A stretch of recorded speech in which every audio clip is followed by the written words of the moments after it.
Chemistry होता क्या है ना। केमिस्ट्री का डेफिनेशन यहाँ पे लिखा हुआ है, chemistry is a branch of science in which study about chemical structure and change of matter solid liquid gas, है ना। इसके कहने का मतलब ये है कि जो केमिस्ट्री है वो क्या है, विज्ञान की क्या है, शाखा है ना। विज्ञान की क्या है, शाखा है, जिसके अंतर्गत किसी भी एलिमेंट या तत्व के स्ट्रक्चर के बारे में या उसके चेंज ऑफ मैटर के बारे में स्टडी किया जाता है, उसे क्या बोलते हैं, केमिस्ट्री बोलते हैं। जैसे क्या होता है, किसी भी एलिमेंट है उसमें जरूर जाहिर सी बात उसमें स्ट्रक्चर प्रेजेंट ही होगा, है ना। तो उसके स्ट्रक्चर के बारे में और उसके बाद क्या होता है उसके चेंज ऑफ मैटर, जैसे अगर सॉलिड में है तो लिक्विड में कन्वर्ट करना, लिक्विड में है तो गैस में कन्वर्ट करना, ही क्या कहलाता है, केमिस्ट्री कहलाता है ना। जो केमिस्ट्री होता है वो भी कितने प्रकार के होते हैं, दो प्रकार के होते हैं, जैसे आप सभी लोग जानते हैं। पहला क्या होता है, ऑर्गेनिक केमिस्ट्री होता है, दूसरा क्या होता है, इनऑर्गेनिक केमिस्ट्री, है ना। तो यहाँ पे जो ऑर्गेनिक केमिस्ट्री होता है वो अपने आप को आइडेंटिफाई कर रहा है या अपने आप को बता रहा है। जैसे आप सभी लोग जानते हो, कोई नया टीचर आता है या फिर कोई क्लास में पढ़ाने आता है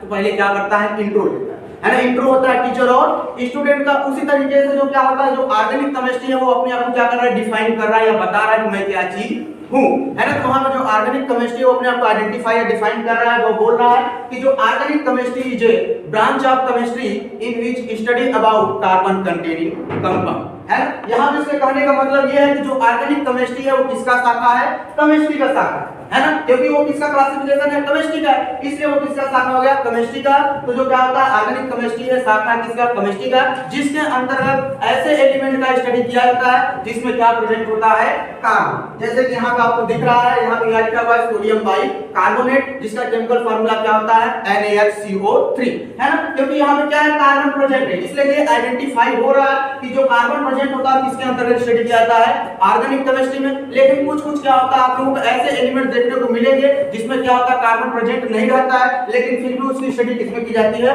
ऑर्गेनिक केमिस्ट्री में, है ना। तो ये क्या होता है, कुछ एक्सप्रेशन होते हैं, कुछ अपवाद होते हैं जो आपको ऐसे देखने को मिलेंगे। यहाँ पे ऐसा कोई भी वक्त नहीं है, कोई इंसान नहीं है, कोई वक्त या कोई चीज नहीं है इंडिया में जिसका कोई किसी प्रकार का अपवाद न हो, इसलिए कुछ ऐसे अपवाद भी देखने को मिलते हैं जिसमें कार्बन प्रेजेंट नहीं रहता है, उसका स्टडी किसमें किया जाता है, ऑर्गेनिक केमिस्ट्री, है ना। दूसरा टॉपिक क्या है, इनऑर्गेनिक केमिस्ट्री। इनऑर्गेनिक केमिस्ट्री जो होता है उसे क्या बोलते हैं, केमिस्ट्री के क्या है, शाखा है ना। किसका शाखा है, केमिस्ट्री का, जिसके अंतर्गत क्या होता है, ऐसे कंपाउंड का स्टडी किया जाता है या ऐसे एलिमेंट का स्टडी किया जाता है जिसके अंतर्गत क्या होता है, कार्बन प्रेजेंट नहीं होता है, उसे क्या बोलते हैं, इनऑर्गेनिक केमिस्ट्री, है ना। वो क्या करता है, जो इनऑर्गेनिक केमिस्ट्री अपने आप को आइडेंटिफाई कर रहा है, बता रहा है कि मैं क्या चीज हूं। तो ये बोल रहा है कि inorganic chemistry is a branch of chemistry in which study about non carbon containing compound. ये कह रहा है कि मैं क्या होता हूं, केमिस्ट्री का शाखा हूं जिसके अंतर्गत ऐसे एलिमेंट का स्टडी किया जाता है जिसमें क्या प्रेजेंट रहता है, कार्बन प्रेजेंट नहीं रहता है, उसे क्या बोलते हैं,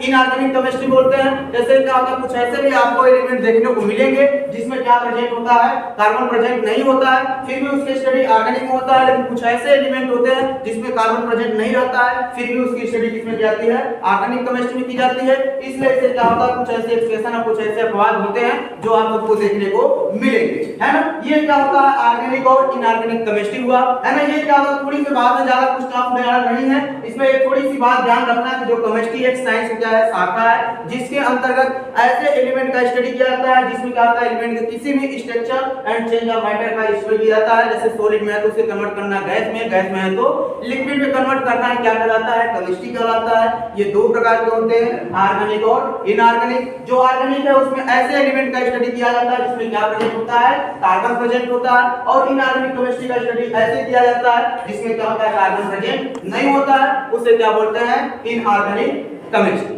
ओके, थैंक यू। ओके दोस्तों, अभी तक हमने बात किया केमिस्ट्री, केमिस्ट्री के टाइप्स, है ना, इनऑर्गेनिक, ऑर्गेनिक। अब उसके बाद आती है बायोकेमिस्ट्री, है ना। जब केमिस्ट्री जान लिए, इनऑर्गेनिक केमिस्ट्री जान लिए, ऑर्गेनिक केमिस्ट्री जान लिए, अब उसके बाद तीसरी बात आती है बायोकेमिस्ट्री, है ना। आप सभी लोगों ने समझ लिया केमिस्ट्री क्या होता है, क्या है, विज्ञान का एक शाखा था जिसके अंतर्गत किसी भी एलिमेंट के chemical structure and change of matter के बारे में स्टडी किया जाता था, है ना। वो दो प्रकार का होता है, एक ऑर्गेनिक और दूसरा इनऑर्गेनिक, है ना। ऑर्गेनिक जो होता है वो क्या होता था, जिसमें क्या होता है, ऐसे एलिमेंट का स्टडी किया जाता था जिसमें क्या प्रेजेंट था, कार्बन प्रेजेंट रहता था, है ना। और इनऑर्गेनिक में ऐसे एलिमेंट का स्टडी किया जाता था जिसमें क्या होता है, कार्बन नहीं प्रेजेंट होते थे, है ना। अब तीसरा टॉपिक आता है, दूसरा क्या होता है, बायोकेमिस्ट्री। है ना। जो क्या होता है, अब जब आप लोगों ने केमिस्ट्री जान लिया, इनऑर्गेनिक और ऑर्गेनिक केमिस्ट्री जान लिया, तो उससे आगे क्या है, बायोकेमिस्ट्री, है ना। जो बायोकेमिस्ट्री होता है उससे अगर आपको किसी भी वर्ड का मतलब समझना है तो उसे क्या करो, ब्रेक डाउन कर दो, तोड़ दो, है ना। किसी भी चीज को अगर नहीं समझ में आता, पढ़ने नहीं आता, जैसे क्या होता है जब कक्षा 7 8 में, कक्षा 1 2 में जो क्या करते थे, जो भी इंसान है लड़का पढ़ने नहीं आता था उसे क्या करते थे, इंग्लिश पढ़ने नहीं आता था तो क्या पढ़ाते थे, क से के, ख से के, उसे क्या करते थे, पहले ऐसे आइडेंटिफाई करते थे, उसे फिर दोस्तों में आपस में जोड़ के पूरे वर्ड को क्या करते थे, जोड़ते थे। उससे क्या होता था कि वर्ड तो तोड़ लेते थे, अच्छी तरह से उसे पढ़ भी लेते थे और उसका मतलब भी समझ में आ जाता था, है ना। उसी प्रकार से अगर किसी भी वर्ड का मतलब अगर नहीं समझ में आ रहा तो उसे क्या करो, ब्रेक करो, तोड़ दोगे तो उसे आसानी से उसका अर्थ निकालो और फिर उसे बाद में क्या करो, कंबाइन कर दो, जोड़ दोगे तो अच्छे से स्पेशली उसका अर्थ मतलब समझ में आ जाएगा। उसी प्रकार से मेरे कहने मतलब यहाँ ये है कि जो बायोकेमिस्ट्री है, बायो क्या आता है, जो क्या होता है उसे दो वर्ड में तोड़ दो, है ना। पहला क्या करो, बायो में, और दूसरा क्या करो, केमिस्ट्री, है ना। बायो का मतलब क्या होता है, लाइफ, जीवन, ऐसा एजेंट या ऐसा इंसान जिसमें क्या प्रेजेंट हो, जीव प्रेजेंट, है ना। और दूसरा वर्ड क्या है, केमिस्ट्री। इसके पहले आप लोगों ने केमिस्ट्री का डेफिनेशन पढ़ लिया है। केमिस्ट्री का डेफिनेशन में क्या था, किसी भी एलिमेंट के chemical structure and change of matter के बारे में पढ़ा जाता था। अब उसी में आगे एक वर्ड और लगा दो, क्या, बायो, मतलब क्या होता है, ऐसे केमिकल स्ट्रक्चर के बारे में पढ़ा जाएगा जिस किसी में क्या प्रेजेंट रहेगा, जीव प्रेजेंट रहेगा, है ना। तो उसका डेफिनेशन यहाँ लिखा हुआ है कि biochemistry is a branch of chemistry in which study about biological process at the cellular and molecular level की their structure and function are known as biochemistry, है ना। इसका कहने का मतलब यह है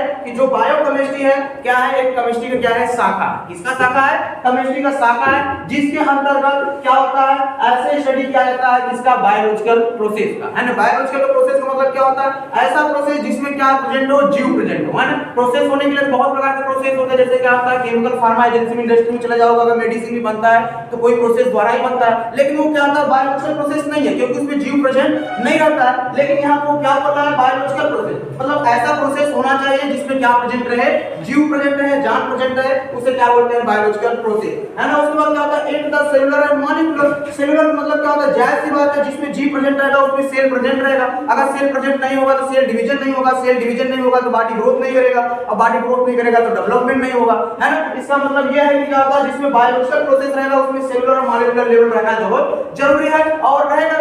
उसके साथ में क्या होता है, उसके स्ट्रक्चर एंड फंक्शन के बारे में स्टडी किया जाता है, वही क्या कहलाता है, बायोकेमिस्ट्री, है ना। एक नॉर्मल सी भाषा में अगर समझना है बायोकेमिस्ट्री का डेफिनेशन तो क्या होता है, जो बायोकेमिस्ट्री है क्या है, केमिस्ट्री का शाखा है जिसके अंतर्गत तो क्या होता है, बायोलॉजिकल प्रोसेस का स्टडी किया जाता है with the their structure and function are known as biochemistry, है ना। आशा है, विश्वास है कि मुझे आप लोगों को ये केमिस्ट्री का definition, chemistry, inorganic, organic and biochemistry का डेफिनेशन अच्छी तरह से समझ में आया होगा। अगर नहीं आया तो आप लोग क्या करो, कमेंट बॉक्स में क्या करो, कमेंट करो कि सर क्या मुझे समझ में नहीं आया, फिर सबसे रिवीजन करो। मैं कोशिश करूंगा, मेहनत करूंगा कि आप लोगों के लिए मैं एक बार नहीं 10 बार समझाने का कोशिश करूंगा, और कोशिश करूंगा कि हर किसी टॉपिक पे आपको डालने का कोशिश करूंगा। अगर किसी भी चीज का अगर टॉपिक आपको समझ में नहीं आता है, अगर किसी कोई नई टॉपिक आपको पढ़ना चाहते हो तो कमेंट बॉक्स में बॉक्स करो, कहां सर मुझे इस टॉपिक का वीडियो अपलोड कर दीजिए। मैं 2-3 दिन बाद कोशिश करके उस टॉपिक को वीडियो अपलोड कर दूंगा। और मेरा लक्ष्य यही है कि आप लोगों को फ्री एजुकेशन मिले और आप लोग हमेशा आगे जाओ। मेरी यही है, भगवान से हमेशा तरक्की और शुभकामनाएं है कि आप लोग हमेशा आगे जाओ, आगे बढ़ते रहो, और उसी तरह आप इस छोटे भाई को भी क्या करो,